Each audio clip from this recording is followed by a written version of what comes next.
We will now do the listening test. We will now start the CD. Do not open the booklet until the CD tells you to. IELTS listening.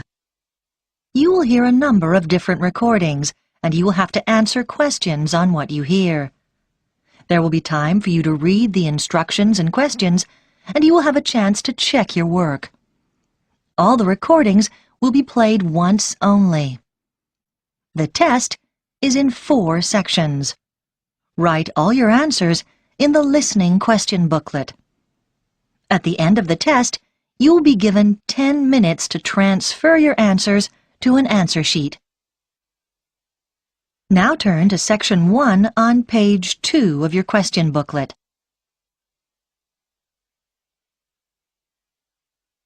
Section 1.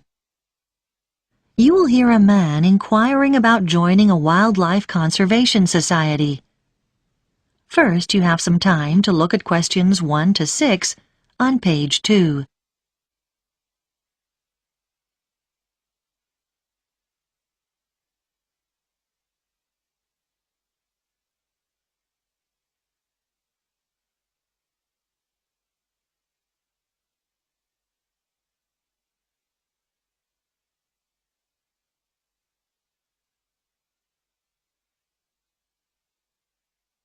You will see that there is an example that has been done for you. On this occasion only, the conversation relating to this will be played first. Wildlife Conservation Society. Good afternoon. Can I help you? Oh, hello. Yes, I'd like to join, please. Oh, yes, certainly. I'll just get some details from you. Could I have your name? Michael Jones. The caller's name is Michael Jones, so Michael Jones has been written in the space. Now we shall begin. You should answer the questions as you listen, because you will not hear the recording a second time. Listen carefully and answer questions 1 to 6. Wildlife Conservation Society. Good afternoon. Can I help you? Oh, hello. Yes, I'd like to join, please. Oh, yes, certainly. I'll just get some details from you. Could I have your name? Michael Jones. Right. And can I ask where you heard about us? Was it in an advert, or did a friend tell you, or... Neither, actually. It was a radio program. Then I just got your number from the phone book.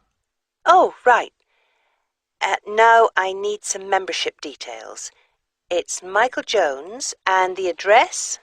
21 Beale Street. Okay. Leeds. Fine. And do you know your postcode? Yes, it's LS14 2JW. Okay.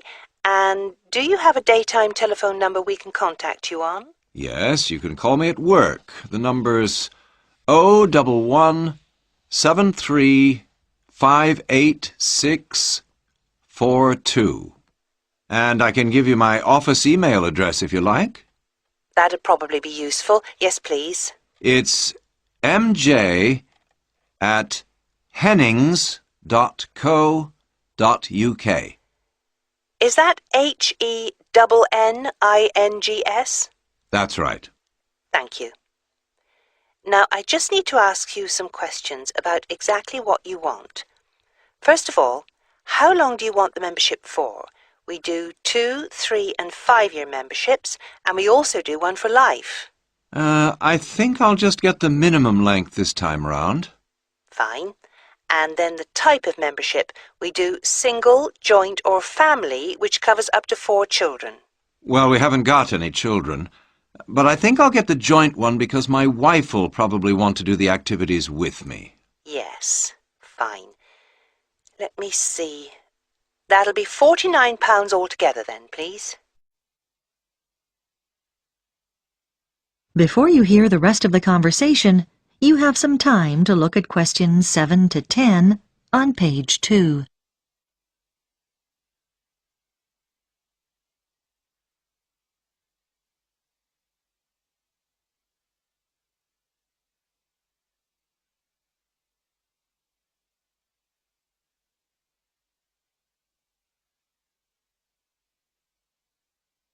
Now listen and answer questions 7 to 10.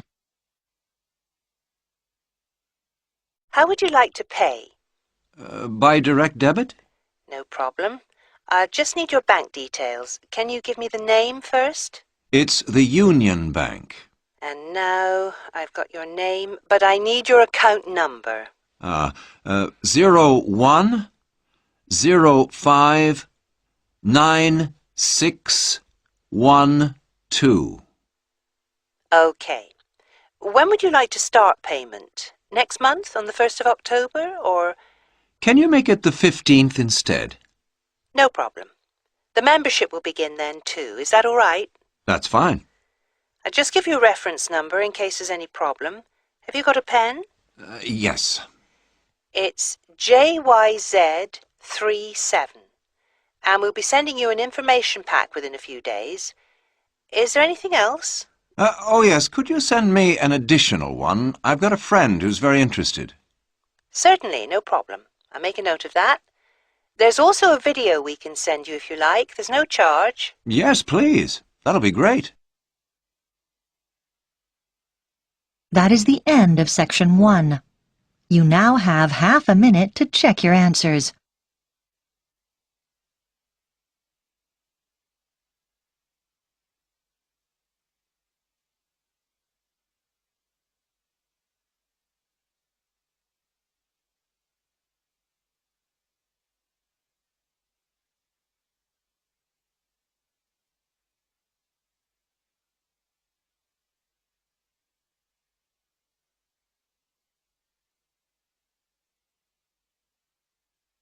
Now turn to Section 2 on page 3.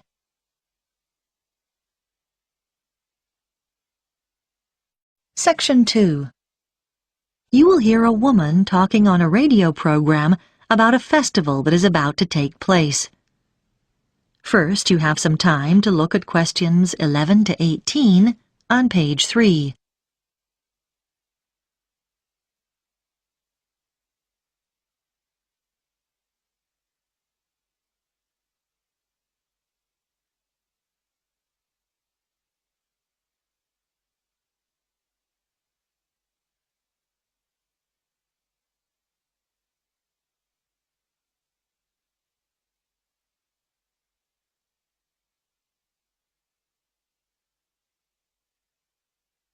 Now listen carefully and answer questions 11 to 18.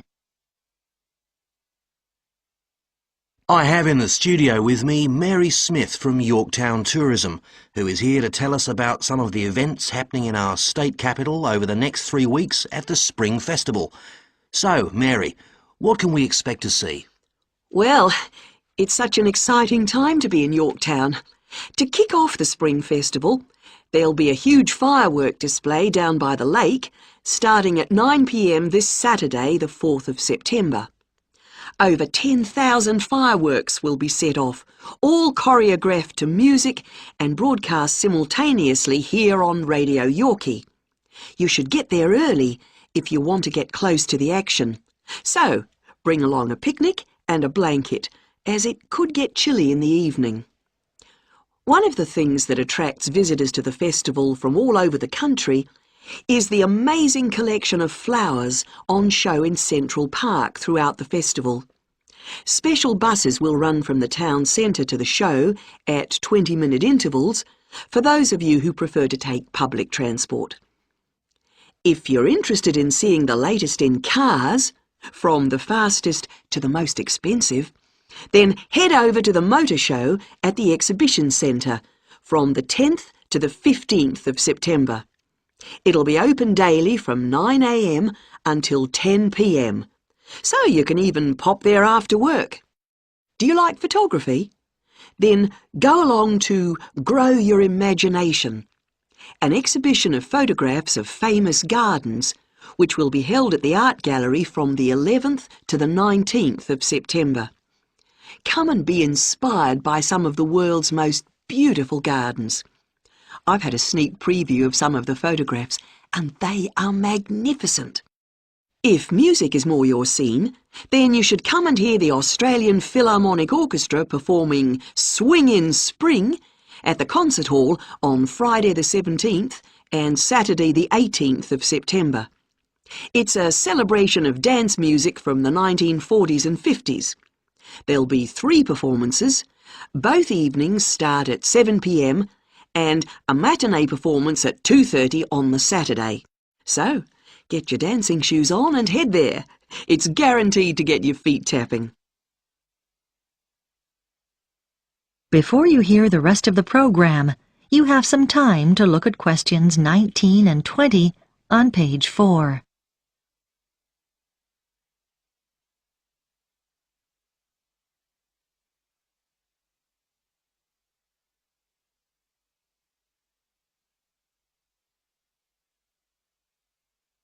Now listen and answer questions 19 and 20. Those are just a few of the attractions on offer. But for something a little different, you could try Balloons Down Under, which is the largest gathering of hot air balloons in the Southern Hemisphere. It's well worth it, because there'll be over 25 balloons of all shapes and sizes, which is a truly amazing sight. I'm also happy to announce that one lucky person will get the chance to go up in one of these balloons absolutely free. That's the prize in our special Spring Festival competition. It'd normally cost you $200, so it's not a bad prize, eh? I'm sure you all want a chance to win, so you'll need to fill out the entry form in today's edition of the Yorktown News. Don't forget to include your phone number. And send it to Radio Yorkie. Make sure your entry reaches us by 5 p.m. on Thursday the 9th of September. Then, to see if you've won, just check out the festival's website on Saturday the 11th of September, where we'll publish the name of the lucky winner. It's such a fantastic prize, so hurry up and get your entry in. So, there you have it. Just a few of the special events happening here in Yorktown over the Spring Festival. And if you'd like any more details about the festival... That is the end of section 2. You now have half a minute to check your answers.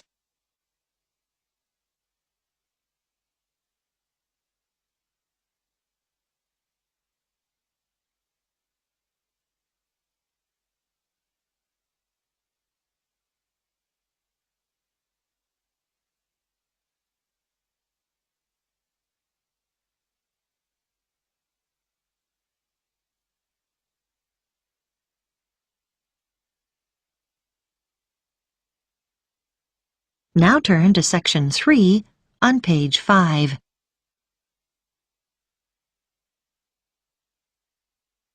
Section 3.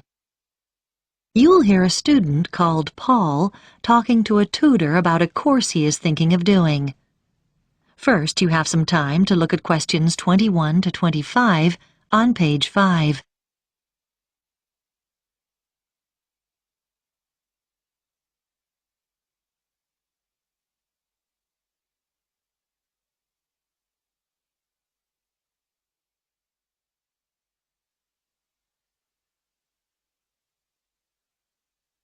Now turn to section 3 on page 5.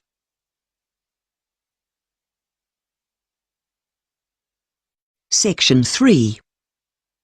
You will hear 3 marketing students discussing their research findings on vehicles known as SUVs, or four-wheel drive vehicles.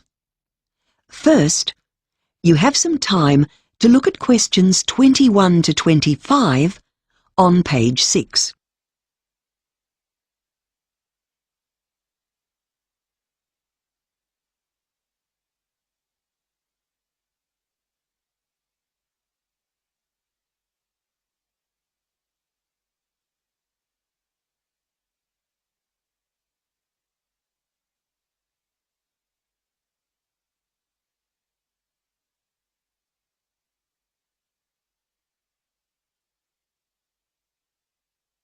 Now listen carefully and answer questions 21 to 25. So, guys, have you got all your notes on four-wheel drive vehicles? Shall we go through what we have each found and think about how we'll put it together for next week's marketing seminar? Yeah, sure. Let's start with what these cars were originally designed for. Oh, I've got something on that here. Well, four-wheel drives, or sports utility vehicles as they are officially known, SUVs for short, were originally designed for off-road use by people who need to get to remote areas out in the bush, for instance. But the interesting thing is that they're actually sold now to a lot of people who just use them in cities, so they make quite different use of them. OK, then maybe we should make a list of their advantages, shall we? So, one thing is that they're good for commercial use, OK? How about also saying utilitarian rather than luxurious? So you're not paying out for unnecessary luxuries. OK, what else? Well, they have increased engine capacity, and they're also heavier, so suitable for towing large loads. So is this why so many people buy them then? Well, no, they seem to have become fashionable now for rather different reasons. Research carried out by automobile clubs shows that people buy them for business because of the sort of image they project. And mums like to drive their kids to school in them because they think they're safe. So that's another reason. And you can get about 7 people into one of these. So we could say seating capacity is another factor. OK, another thing that came out of my research is that people also like the higher seats. They say it means they can get a better view of the traffic ahead of them.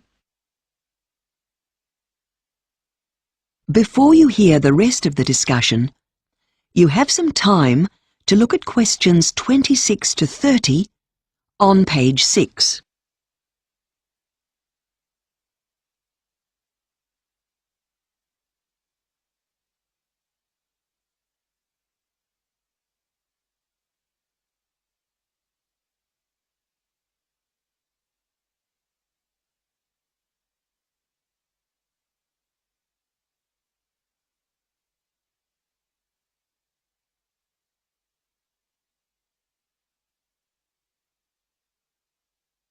Now listen and answer questions 26 to 30. But you know, some of these reasons just don't work. I mean, the safety thing is just a misconception, because generally in a collision they can do terrible damage to a smaller car. That's right. That's one of the disadvantages I have here. Shall we go through those now? Good idea. So let's say that potentially they are harmful in built-up areas. Generally the damage they cause is due to their weight. That's right, isn't it? Yes, it is. I've got a note here about their chassis. The bodywork on an SUV is stiffer and doesn't crumple to absorb impact in a collision the way it does in smaller cars. And there's another reason why they're not safe. It's quite easy for them to roll over, more so than an ordinary car, because they've got a high centre of gravity. So these are all the disadvantages. How are we going to round this up? Well, I think maybe we could round up with a few ideas of how we can limit the use of these SUVs. One thing that could be done is to limit them to people like farmers, who can prove that they need them. That's good, but it might be hard to enforce. And companies could also increase the insurance for SUVs, since they cause more damage when there's an accident. That's a good idea too. I tell you what, guys, I'll write up these notes onto an OHT so that everyone can see them when we talk through our notes in the seminar. But I think we need to put together a list of our sources too. Yeah. Can you do that? Sure, no problem. That is the end of section 3. You now have half a minute to check your answers. Section 4. You will hear a tutor talking to a group of students about a project to build a driverless vehicle. First, you have some time to look at questions 31 to 40 on pages 7 and 8.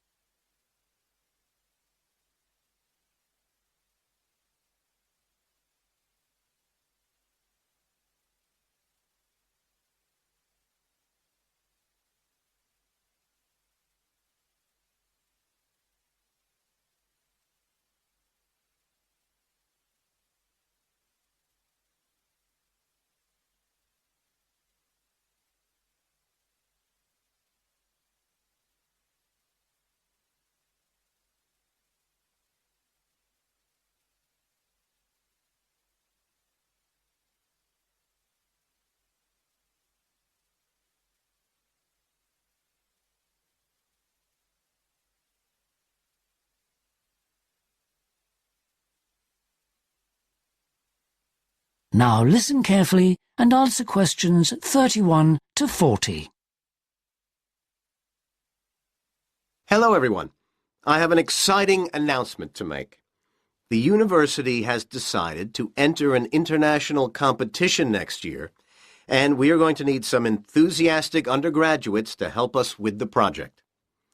The competition is to make an automated vehicle, a kind of robot that will be able to move quickly and accurately on its own. All the vehicles will then enter a race which will take place here in the U.S. So the engineering school will be collaborating with the computer science department and possibly the automotive design department, although that's yet to be confirmed. What they have to do is try to design an automated vehicle which will be able to complete the course. To give you an idea of how tough this race is, one vehicle last year only managed 12 kilometers of the 280-kilometer stretch of California desert that forms the racetrack. The vehicles in the race must cover the whole distance without a human driver and, quite autonomously, identify and steer around corners and avoid unexpected hazards, things like rocks, for example. It's a challenging task because there are lots of obstacles of this kind along the route. As I said, in last year's event, the most successful vehicle only drove 12 kilometers. Then its team decided to deactivate it because it had gotten too near a cliff.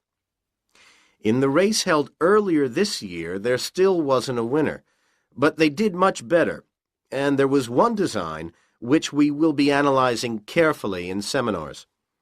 Its strength was in its onboard technology. That particular vehicle built a three-dimensional picture of its surroundings using video cameras and lasers. It was equipped with 7 laptop computers, which analyzed the incoming information 10 times a second. And it drove along at a comfortable 55 kilometers per hour. The design details have been published, so we hope to learn from them and go on to make ours even better for next year's competition.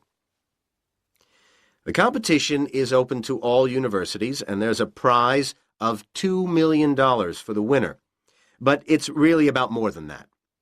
The sponsors are hoping to see innovative design ideas that they can transfer into commercial production. You'll get a lot out of this project as well, in terms of working as a team and broadening your knowledge of the subject. The key to winning is unlikely to be anything to do with what the vehicle looks like. Programming skills will decide who eventually wins first prize. The design will need technological expertise in this area above all, and that's what the team who work on the project will need to focus on. I'll be handing out some scientific reports about this year's vehicle shortly. It's interesting to read that even after months and months of planning, building, and trials, many of the teams were amazed that the vehicles did what they wanted them to do at all, because so many things can go wrong on the day. So even though no vehicle actually completed the course, they were pleased they got as far as they did.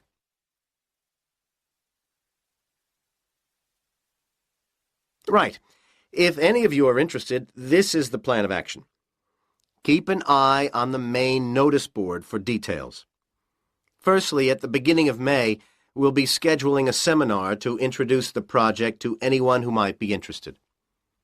Later in the month, we'll be asking you to submit a short essay, letting us know why you feel you should be chosen to take part in the project. You'll need to tell us about any particular skills that you have and can bring to the team, and any experience you may have had in the field. Then, in June, we're organizing a trip to a factory to chat over some design considerations with specialists there who have kindly agreed to act as consultants throughout the project.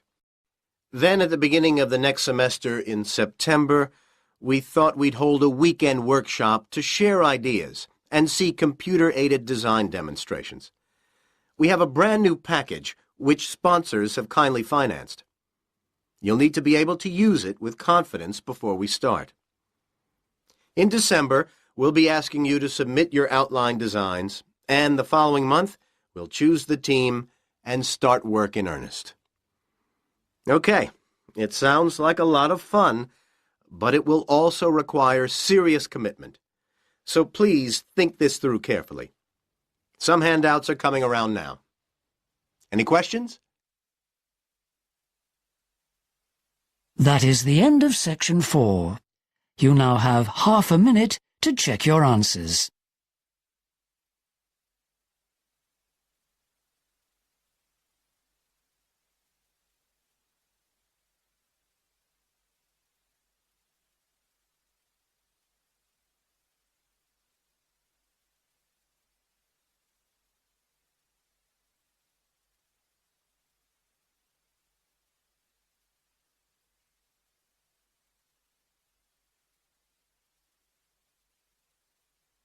That is the end of the listening test.